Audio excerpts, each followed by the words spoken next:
بلکہ وہ تو ہمیشہ سے اتنا ہی خاموش تھا اور اتنا ہی ریزرو سا رہتا تھا.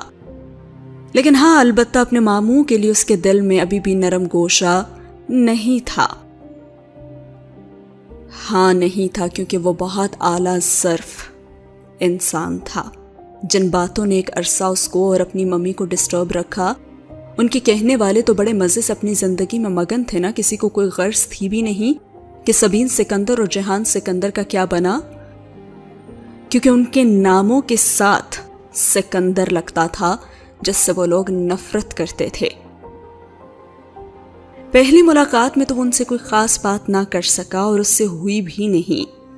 کچھ زخم بھرنے میں وقت تو لگتا ہے نا، اور اس کا وقت ابھی پورا نہیں ہوا تھا. چونکہ وہ ترک شہری کے طور پہ آیا تھا، اس لیے اس کی حرکات و سکنات اپنے کور کے مطابق تھیں.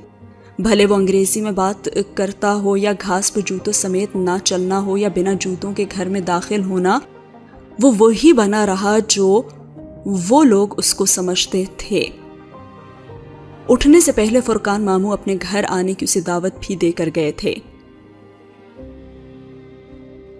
اور جاتے جاتے فرقان ماموں کی کہی گئی وہ آخری بات بھی اسے یاد آئی تھی کہ تم نے میری بات نہیں مانی نا، اب جب تمہیں مدد چاہیے ہو تو میری طرف مت آنا. وہ آوازیں کسی بھی طرح سے اس کا پیچھا نہیں چھوڑ رہی تھیں.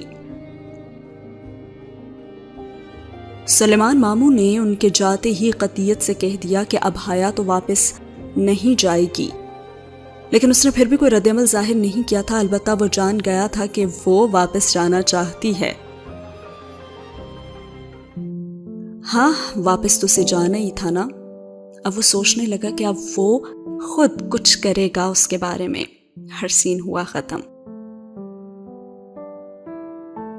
اس پہلی ملاقات سے اس نے یہ اخذ کر لیا تھا کہ فرقان ماموں کی باتیں اور طنزیہ انداز اس کی توقع کے مطابق ہی تھا، لیکن سلیمان ماموں یوں طنز نہیں کرتے تھے، بس اکھڑے اکھڑے سے رہتے تھے.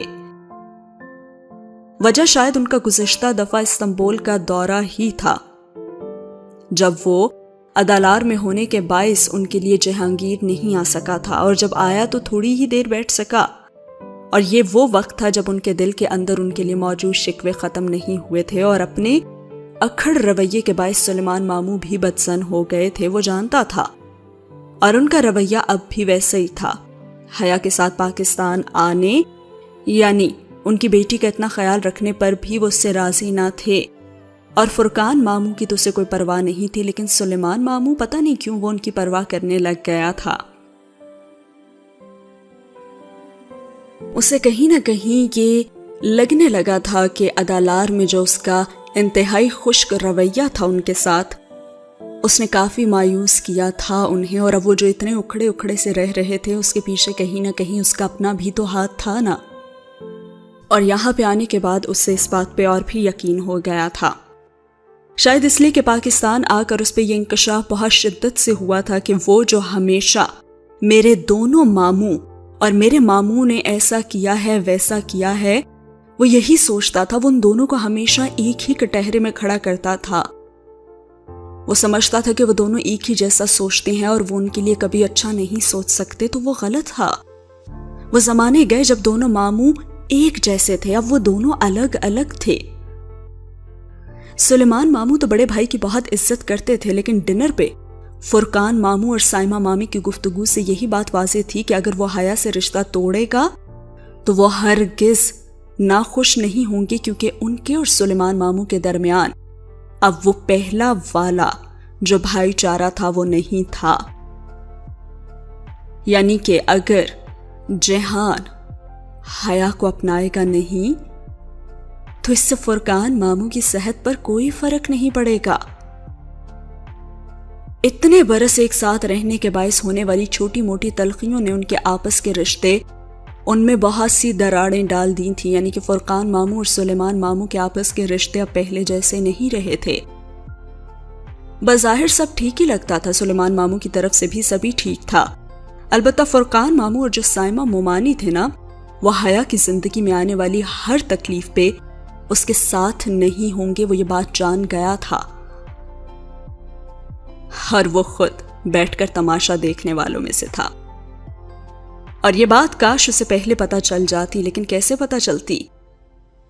وہ اور ممی تو ابھی تک کئی سال پیچھے ہی کھڑے تھے، انہیں تو پتہ ہی نہیں تھا ان کے درمیان کے حالات کا۔ اور اب اگر وہ فرقان ماموں کے اس برسوں پرانے رویے کی وجہ سے سلیمان ماموں سے تعلق خراب کرتا ہے تو اسے لگنے لگا تھا کہ یہ ناانصافی تھی۔ اب جب کہ یہ فیصلہ ہو گیا تھا کہ وہ یہ شادی قائم رکھنا چاہتا ہے تو اس نے سوچ لیا تھا کہ وہ اپنا رویہ بھی اب ٹھیک کرے گا، اور جتنے دن پہ وہ یہاں رہے گا وہ اس کی پوری کوشش کرے گا، اور اس کا اس نے عہد کر لیا تھا۔ اور سین ہوا یہاں پہ ختم۔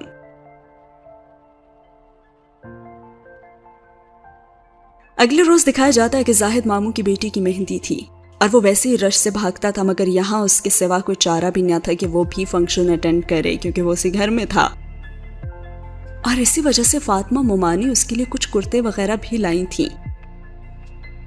پیسے البتہ انہوں نے اس کے بہت اصرار پر بھی نہیں لیے تھے، ہر اب اس کو وہی پہننا تھا۔ صبح حیا کمرے سے باہر نہیں آئی تھی اور وہ کافی دیر اس کا انتظار بھی کرتا رہا تھا۔ کہنا تو کچھ نہیں تھا، بس اسے دیکھنا تھا، لیکن شاید وہ سو رہی تھی۔ سو بالآخر اس نے وہیں اوپر والے کمرے سے ہی اسے کال کی۔ وہ اسے اس پزل باکس کے بارے میں بتانا چاہتا تھا، لیکن مجال ہے جو وہ لڑکی کسی کی بات پوری سنے۔ اس نے حسب معمول اس کو لعنت اور ملامت کر کے فون بند کر دیا۔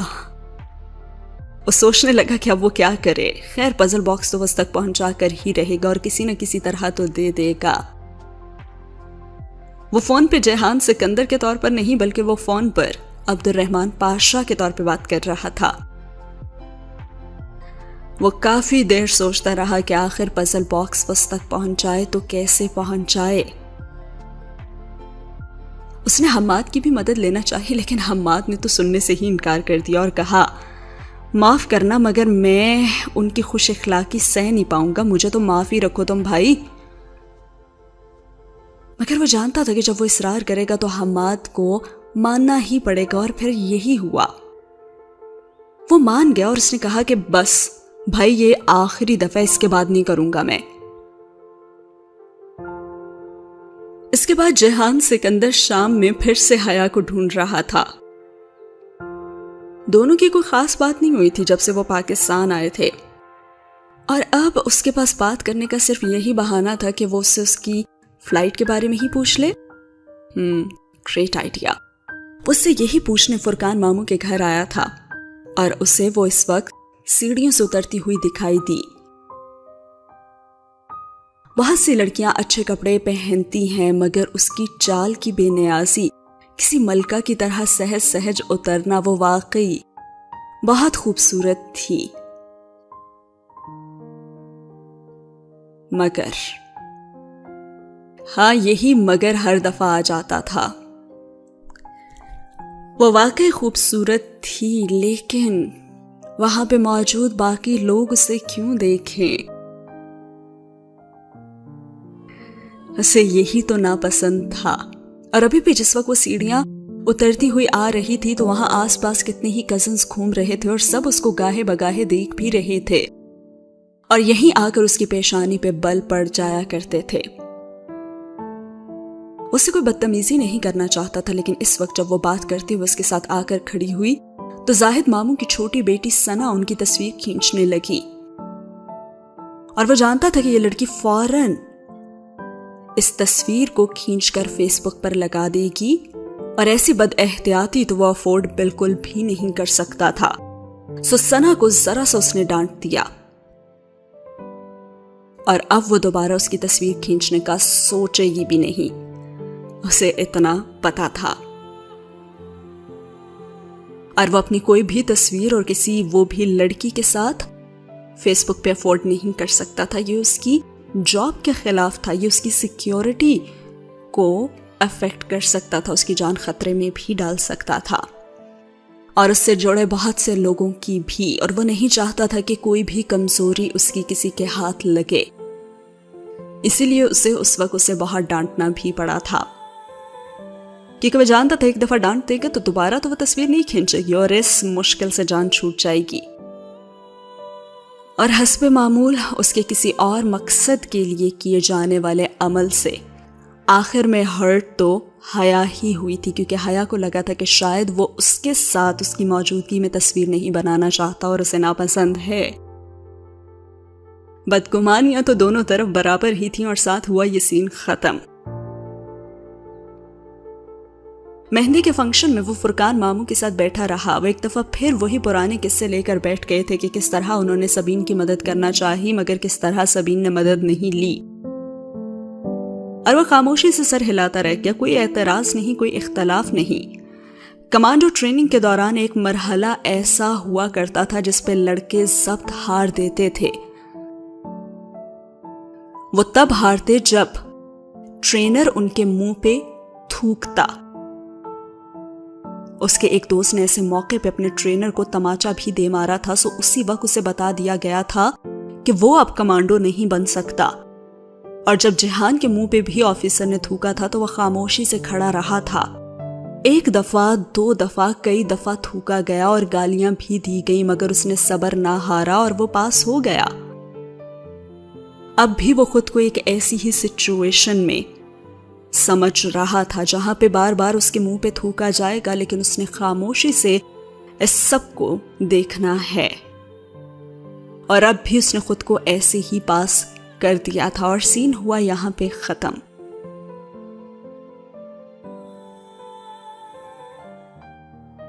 لیکن جیسا کہ آپ کو پتا ہے کہ فنکشن کے دوران بدمزگی اس وقت پھیلی جب ایک دم سے لائٹ چلی گئی، اور اس کے ماموں کے گھر میں لائٹ کا مسئلہ کبھی نہ ہوتا اگر جنریٹر جواب نہ دے جاتا، اور ایک دم سے دھکم پیل مچ گئی تھی۔ میکینک کا انتظار، شور، افراتفری، کوئی خود ہاتھ پیر ہلانے کے لیے تو تیار نہیں تھا، بس میکینک آئے گا تو ہی ٹھیک کرے گا۔ وہ کچھ دیر بیٹھا رہا اور پھر اسے کوفت ہونے لگی، یہ لوگ دوسروں پر اتنا انحصار کیوں کرتے ہیں اور اپنے مسئلے خود حل کیوں نہیں کرتے؟ وہ اٹھا اور چپ چاپ جنریٹر کا معائنہ کرنے لگا۔ ذرا سا مسئلہ تھا اور طوفان تو ایسے مچا دیا تھا سب نے جیسے خیر 5 منٹ بھی نہیں لگے اسے سب ٹھیک کرنے میں، اور جب تک وہ پورے مجمع کی توجہ تو پا چکا تھا۔ یہ چیز زیادہ کوف دلانے والی تھی کہ سب اسی کو ہی دیکھ رہے تھے۔ وہ ہاتھ دھونے کے بہانے جلد ہی اندر چلا گیا تھا، البتہ وہ جانتا تھا کہ سارا وقت حیا تو بہت مسروف انداز البتہ وہ یہ جانتا تھا کہ سارا وقت حیا بہت مسرور انداز میں اسے دیکھتی رہی تھی، وہ جیسے اس پر فخر کر رہی تھی۔ جہان سکندر بھی کبھی کبھی پھپھو بن جاتا ہے۔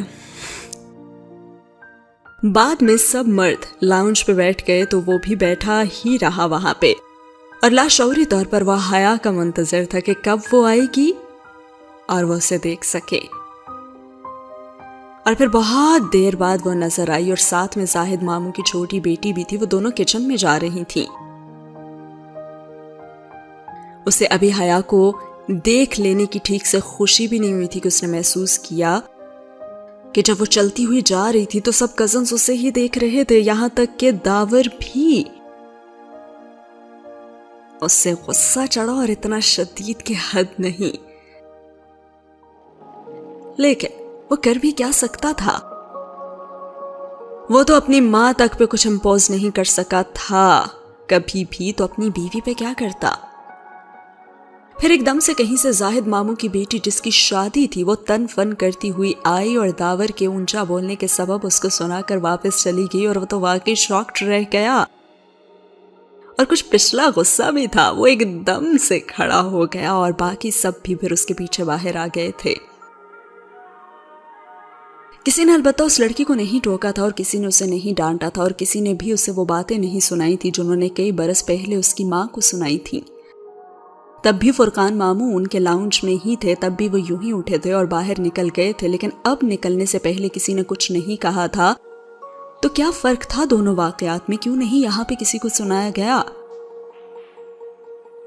لیکن وہاں پہ تو ممی نے ان کی بے عزتی بھی نہیں کی تھی، وہ تو گواہ تھا خود، جبکہ مہوش نے داور کی بلکہ سبھی کی بے عزتی کی تھی اور وہ اس کا بھی گواہ تھا۔ تو پھر کیوں مہوش کو ایک لفظ بھی نہیں کہا گیا؟ اور ہاں، یہ اس کا ہونے والا شوہر، چلو وہ بھی دیکھے گا کتنا عرصہ اس کے امیر ہونے کا ڈکوسلا چلتا رہتا ہے۔ جس طرح اس لڑکے کا بڑا بھائی بار بار اپنی دولت کی وجہ بتا رہا تھا نا، صاف ظاہر تھا کہ وہ ایک دم سے آئی ہوئی بلیک منی کی صفائی دے رہے ہیں، گدھے نہ ہو تو۔ مہوش کی بدتمیزی کے بعد جب سب بنا کھانا کھائے وہاں سے اٹھائے تو اس کے ذہن میں صرف یہی تھا کہ سلیمان ماموں نے بھی کھانا نہیں کھایا۔ حیا نے باہر کھا لیا تھا، مگر ماموں، وہ ان کی اتنی پرواہ کری کیوں رہا تھا؟ پتہ نہیں، مگر جو بھی ہو ماموں ماموں تھے۔ سو حیا کے ساتھ مل کر اس رات اس نے صرف سلیمان ماموں کے لیے پاستا بنایا تھا، اور یوں ان دونوں کے درمیان سرد مہری کی دیوار بھی اس سے پگھل گئی تھی۔ ماموں حیران تو تھے لیکن زیادہ ظاہر نہیں کیا تھا انہوں نے۔ وہ اس سے خفا رہتے تھے، وہ جانتا تھا، لیکن اب شاید حالات بدل جائیں۔ ہاں شاید۔ اس کے بعد اگلے روز ہی حماد کی بہت منت کر کے اس نے وہ باکس حیا تک پہنچا ہی دیا تھا۔ اس کے اندر اب اس نے رکھا کیا تھا؟ جواہر کے ایک لاکر کی بار کوڈ سلپ اور اندرونی تجوری کی چابی تھی۔ لاکر ابھی تک خالی تھا، مگر وہ واپس جاتے ہی کچھ ریکارڈ کر کے اس میں رکھ دے گا۔ اس نے سب سوچ رکھا تھا، کیونکہ وہ جانتا تھا کہ اس کے واپس جانے تک تو حیا کبھی بھی اس کو سالو نہیں کر سکے گی، سو اس کے پاس وقت تھا۔ بس اس کے لیے اسے حیا کو واپس لے جانا تو ہوگا نا، تاکہ وہ اس تک پہنچ سکے۔ اور لازماً ان چند دنوں میں اس کے باقی رشتہ داروں سے بھی تعلقات بہتر ہو گئے تھے۔ مہوش کی چھوٹی بہن سے لے کر سلیمان ماموں تک اب کوئی بھی اس سے ناراض نہیں تھا۔ جب وہ بعد میں اپنی جاب کے متعلق بتائے گا تو ان کا کیا رد عمل ہوگا، وہ اب یہ سوچنا نہیں چاہتا تھا، اور اس نے کہا کہ ہاں ٹھیک ہے نا، بات کی بعد میں دیکھی جائے گی، ابھی تو اسے سب سیٹ رکھنا تھا۔ اس رات حیا نے پزل باکس اسے ہی لا کر تھما دیا تھا کچن میں، جب اسے سمجھ نہیں آ رہا تھا۔ پہلے تو وہ واقعی گڑبڑا گیا کہ کیا وہ جان چکی ہے کہ میں نے ہی دیا ہے اور اب وہ اس کا حساب لینے آئی تھی، لیکن نہیں، وہ تو صرف باکس کھولنے میں مدد چاہ رہی تھی، اور اسے لگ رہا تھا کہ ہر مسئلے کا حل کس کے پاس ہوتا ہے؟ جہان سکندر، اور وہ اس کے پاس لے کے آئی تھی جو نہیں جانتی تھی کہ یہ سارے مسئلے کریٹ ہی اس نے کیے ہوئے تھے، اور حل ڈھونڈنا اب حیا کو ہی تھا۔ سوچنے لگا کہ پاگل لڑکی، یہ رازداری سے رکھنے والی چیز تھی، وہ کیا اب ہر کسی سے یوں ہی مدد مانگتی پھرے گی؟ اس کا علاج کرنا واقعی ضروری تھا۔ سو اس نے فوراً چورا ہتھوڑا مانگا اور حیا نے گھبرا کر واپس باکس لے لیا، اور اس نے کہا کہ نہیں، اس کو پزل سالو کر کے کھولنا ہے، توڑ کر نہیں۔ اور پھر جہان سکندر سوچنے لگا کہ چلو، اس کو اس کی توڑ کر نہ کھولنے والی خواہش کا اتنا احترام تو تھا ہی۔ بس اب اس کے لاکر سے ویڈیو نکالنے کے لیے یہ ضروری تھا کہ وہ واپس استنبول جائے۔ ایک وقت تھا جب جہان نہیں چاہتا تھا کہ وہ کبھی وہاں جائے، اسے روکنا چاہتا تھا، لیکن آج تو وہ خود ہی سلیمان ماموں کے پاس گیا تاکہ وہ ان کو سمجھا سکے۔ اور وہ کمرے میں اکیلے تھے، وہ سامنے کرسی پہ بیٹھ گیا اور چھوٹی چھوٹی باتوں سے اس نے آغاز کیا تو وہ خاموشی سے اسے سنتے رہے، اور پھر انہوں نے اسے پوچھا بھی، تم اور کیا کچھ کرتے ہو، ریسٹورانٹ کے علاوہ؟ انہوں نے سادہ سے انداز میں پوچھا تھا، لیکن وہ تو ذرا دیر کو ٹھٹکا۔ کہیں وہ کچھ جانتے تو نہیں تھے؟ آرمی کے بارے میں کچھ نہیں؟ سوچنے لگا کہ وہ کچھ نہیں جان سکتے، اگر کہیں اس کے عبد الرحمن پاشا والے کور کے بارے میں تو انہیں کچھ نہیں پتا چل گیا، یا پھر شاید روہیل نے امریکہ والی بات کا ذکر کیا ہو ان سے، لیکن نہیں، وہ ان کی تسلی کرتا گیا اور پورے اعتماد کے ساتھ۔ اور پھر اس نے حیا کی بات کی، اور جب یہ کہا کہ اگر وہ واپس نہیں جائے گی تو کبھی ڈی جے کے دکھ سے نہیں سنبھل پائے گی، تو ماموں نے بھی اس کے چہرے کو غور سے دیکھتے ہوئے اسے اجازت دے دی، کیونکہ انہیں جہان کا حیا کے لیے فکر مند ہونا اچھا لگا تھا۔ اور جہان ہر کسی کی کمزوری جانتا تھا، ہر جگہ ہر کسی کی کمزوری کو ڈھونڈ کر وہ اسی کو استعمال کرتے ہوئے لوگوں سے کام نکلواتا تھا، کبھی اچھے اور کبھی کچھ تھوڑے سے برے بھی، لیکن وہ اس کی جاب کا حصہ ہوتے تھے اور وہ اس کے پاس کوئی اور آپشن بھی نہیں ہوتا تھا۔ سین ہوا یہاں پہ ختم۔ اب سب کچھ ٹھیک جا رہا تھا، وہ دونوں واپس آئے تو اس کا ارادہ تھا کہ وہ کچھ دن اسے اپنے گھر رکنے کا کہے گا اور آہستہ آہستہ وہ اس کا لاکر بھی ڈھونڈ لے گی، اور اس سے پہلے کہ کسی دوسرے کے منہ سے وہ کچھ سنے وہ ویڈیو بھی اسے مل جائے گی، اور پھر وہ مل کر فیصلہ کریں گے کہ آگے زندگی انہیں کیسی گزارنی ہے۔ سب کچھ ٹھیک ہی جا رہا تھا۔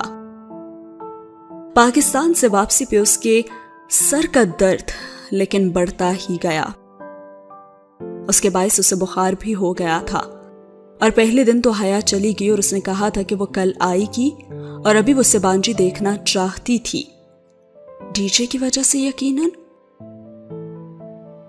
اور جس رات کے لیے حیا نے آنے کا کہا تھا اس شام سے ہی اس کا سر درد ناقابل برداشت صورت اختیار کر گیا تھا، ایسا لگتا تھا کہ ابھی سر پھٹ جائے گا۔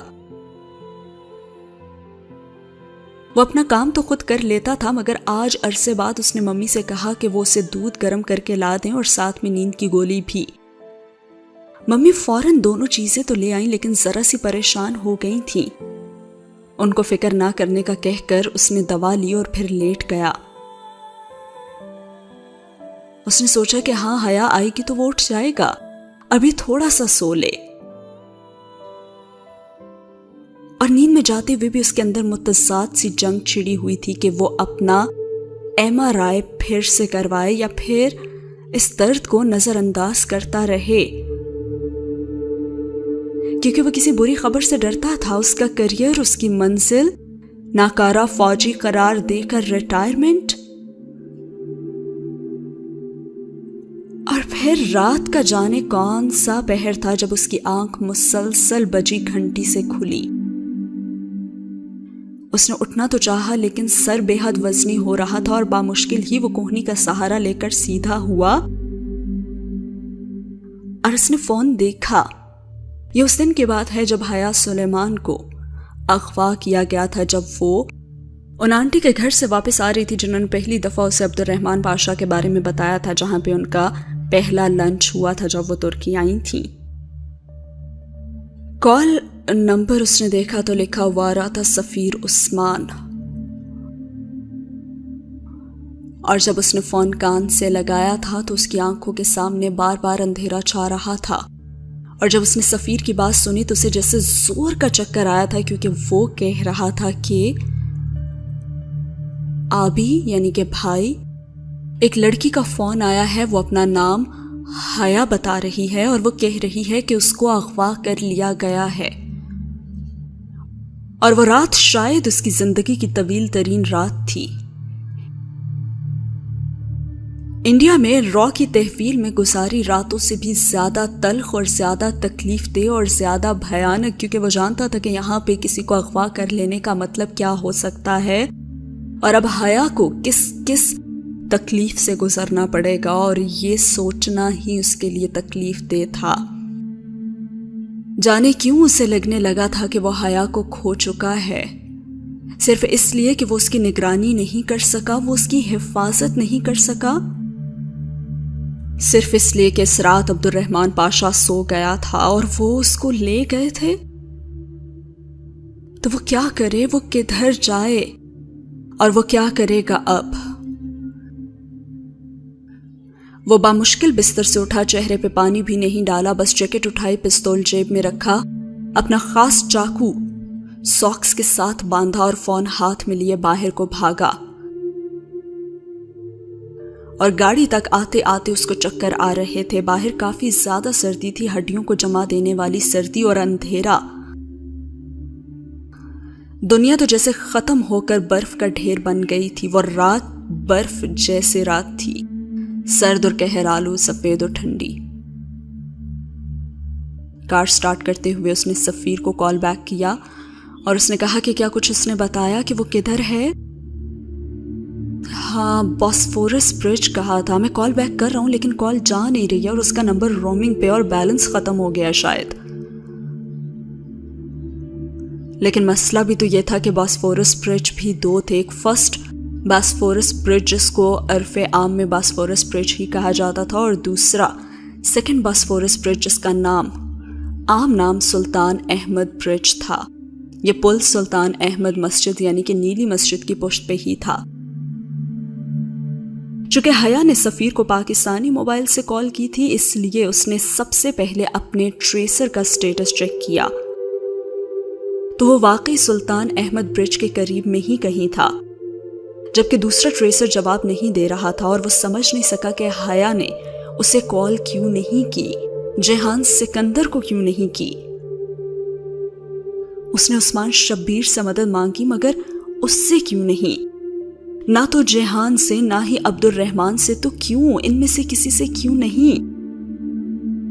لیکن ابھی یہ باتیں اتنی ضروری نہیں تھی. اسے جلد از جلد حیا کو ان لوگوں کے شکنجے سے نکالنا تھا کیونکہ وہ جانتا تھا کہ وہ کون لوگ ہوں گے. وہ آرگنائزڈ کرمنلز تھے جو لڑکیوں کا اغوا کرتے تھے اور استنبول میں ان کے بہت سے گروہ کام کر رہے تھے. ترکی اس شے کے لیے خاصا بدنام تھا. روس یوکرائن کی لڑکیاں نوکری کے لالچ میں ادھر لائی جاتی تھیں اور پھر بیچ دی جاتی تھیں اور پھر اس کے بعد ان سے کیا کچھ زبردستی کروایا جاتا تھا، انتہائی تکلیف دہ ہے. اور جتنا وہ سمجھ پایا تھا وہ کسی شپ میں ہی تھی اور یقیناً وہ لوگ اسے کہیں دور لے کر جا رہے تھے. سلطان احمد برج پہ پہنچ کر اس بات کی تصدیق بھی ہو گئی تھی کیونکہ ایک شپ سامنے ہی تھا. اس کا ٹریسر بھی وہیں کا اشارہ دے رہا تھا اور وہ وہیں تھی. جہان پل پہ کھڑا تھا تو وہ چند کوس دور ہی تھی اور برف کی طرح ٹھنڈی رات میں وہ اس کے پاس ہوتے ہوئے بھی بہت دور تھا. سلیمان ماموں سے حیا کا خیال رکھنے کا وعدہ بھی نہیں نبھا سکا تھا وہ، اور بے بسی کی انتہا تھی. اس نے پھٹتے سر اور تناؤ کا شکار اعصاب کے ساتھ سوچنے کی کوشش کی کہ اب وہ کیا کرے، اور وہ اکیلا آدمی ان کی کسی شپ پہ حملہ تو نہیں کر سکتا، تو اسے پولیس کی مدد چاہیے تھی، اسے فورس چاہیے تھی اور ایسے لوگ جو اس کے کہے سے آگے پیچھے نہ ہٹیں. سانپ بھی مر جائے اور لاٹھی بھی نہ ٹوٹے. اسے صرف حیا کو بچانا ہی نہیں بلکہ میڈیا اور تفتیشی افسران کی نظر سے اس کو دور بھی رکھنا تھا. اس قہر آلود یخ بستہ رات میں وہیں کھڑے کھڑے اس نے اپنے تمام کانٹیکٹس استعمال کیے اور بے حد شدید سر درد اور بار بار دھندلی پڑتی بصارت کے ساتھ وہ پل کے اس پار کھڑا تھا. ایک خوف جو ہر سو اس کے ساتھ تھا کہ کہیں وہ دیر نہ کر دے اور کہیں کچھ برا نہ ہو جائے. بہت عرصے بعد اس نے خود کو اتنا بے بس اور مضطرب محسوس کیا تھا. ارے وہ تو عبد الرحمن پاشا تھا نا، لیکن وہ کچھ نہیں کر سکتا تھا کیونکہ عبد الرحمن پاشا ایک بڑے نام کے سوا کچھ نہیں تھا، صرف ایک خوف تھا جو لوگوں کے دلوں میں بیٹھا تھا. اس نے پھر ایک اور ٹیم کے بارے میں سوچا. استنبول میں خفیہ پولیس کی ایک برانچ جو کہ ٹرسٹ ٹیم کہلاتی ہے، وہ سادہ کپڑوں میں سڑکوں پہ پیٹرول کرنے والے اہلکار تھے، بہت قابل تھے اور ان سے اس کی بہت اچھی شناسائی یعنی جان پہچان تھی. ایک آفیسر کے لیے تو اس نے کئی کام بھی کر کے دیے تھے، صرف اس لیے کہ کل کو وہ اس کے کام کر کے دے گا، اور اب وہ وقت آ چکا تھا جب اسے احسان کا بدلہ احسان سے چاہیے تھا. ٹرسٹ ٹیم کا وہ یونٹ جلد ہی جگہ پہ پہنچ گیا اور ایک ایک منٹ قیمتی تھا اس کے لیے. انہوں نے علاقے کو گھیر کر باری باری خاموشی سے شپ پہ اترنا شروع کر دیا. چند بندے پکڑے اور چند کو گرایا اور کسی کے سر پہ پستول رکھ کر لڑکیوں کا پوچھا، اور بالآخر ان کو وہ راہداری مل ہی گئی جہاں ایک کمرے میں لڑکیاں بند تھیں. اس کمرے کا دروازہ کھول کر داخل ہونے والوں میں سب سے آگے تھا، لیکن اندر ایک دم روشنی کی گئی اور اندھیرے میں بے ہوش اور نیم جان پڑی لڑکیاں بہت بری حالت میں تھیں. وہ تیزی سے آگے بڑھا اور حیا کو ڈھونڈنا چاہا. کئی لڑکیوں کے چہرے دائیں بائیں ڈھلکے ہوئے تھے اور اس نے ایک ایک چہرے کو موڑ کر دیکھا لیکن حیا کہیں بھی نہیں تھی. سوچنے لگا کہ یہ کیسے ہو سکتا ہے بھلا. آفیسرز اپنے اپنے کاموں میں لگے ہوئے تھے. اور وہ پھر وہاں سے باہر کو بھاگا۔ ایک آفیسر اس کے پیچھے ہی آیا تھا اور وہ پوچھ رہا تھا کہ اسے اس کی لڑکی ملی یا نہیں، اور وہ جواب دینے کی پوزیشن میں نہیں تھا۔ بس اس نے موبائل سے ٹریسر کا سٹیٹس چیک کیا تو وہ آس پاس ہی تھی، لیکن کدھر؟ اور شپ کے ایک بندے کو ایک اہلکار نے اپنے نرغے میں لے رکھا تھا اور وہ ان سے ان کے بڑوں کا پوچھ رہے تھے، اور وہ ہکلاتے ہوئے ایک اندر کی سمت جاتی راہداری کا بتانے لگا، اور جہان نے پوری بات بھی نہیں سنی اور وہ اس طرف بھاگا۔ ساتھ ہی اس نے حیا کو کال بھی ملائی، اور حیا کا فون رومنگ پہ تھا اور کال نہیں جا سکتی تھی کہ بیلنس ختم تھا، مگر اس نے سسٹم ہیک کر کے کال ملائی، اور یہ سب تب ہوا جب وہ اور ساتھی افسر دوڑتے قدموں سے اس کی راہداری میں بھاگتے جا رہے تھے، اور سین ہوا یہاں پہ ختم۔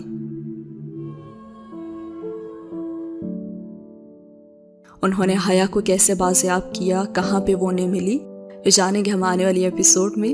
کیسی لگی آج کی ایپیسوڈ؟ آخرکار پہنچ ہی گیا جہان سکندر اپنی حیا سلیمان کو بچانے کے لیے۔ شدید تکلیف کے باوجود بھی وہ وہاں پہ موجود تھا، بنا کسی پلان کے۔ نیت صاف ہو تو اللہ راستے بنا ہی دیتا ہے، اور آخرکار حیا سلیمان بچ بھی گئی تھی، لیکن کس حالت میں اور کیسے وہ لے کر آیا تھا انہیں ان کے گھر تک، یعنی کہ عائشہ کے پاس۔ اور عائشہ کا بھی کتنا بڑا دل تھا کہ وہ یہ جانتی ہوئی بھی کہ یہ اسی جہان سکندر کی رشتہ دار یا بیوی ہے جو ان کے ساتھ اتنا کچھ برا کر رہا ہے یا انہیں دھوکہ دے رہا ہے۔ اس نے اس کی اتنی خدمت کی جیسے کوئی اپنی چھوٹی بہنوں کی کرتا ہے۔ خیر، ویڈیو اگر اچھی لگی ہو تو لائک کرنا نہ بھولیے گا۔ ملتے ہیں اگلی ایپیسوڈ میں۔ اللہ حافظ۔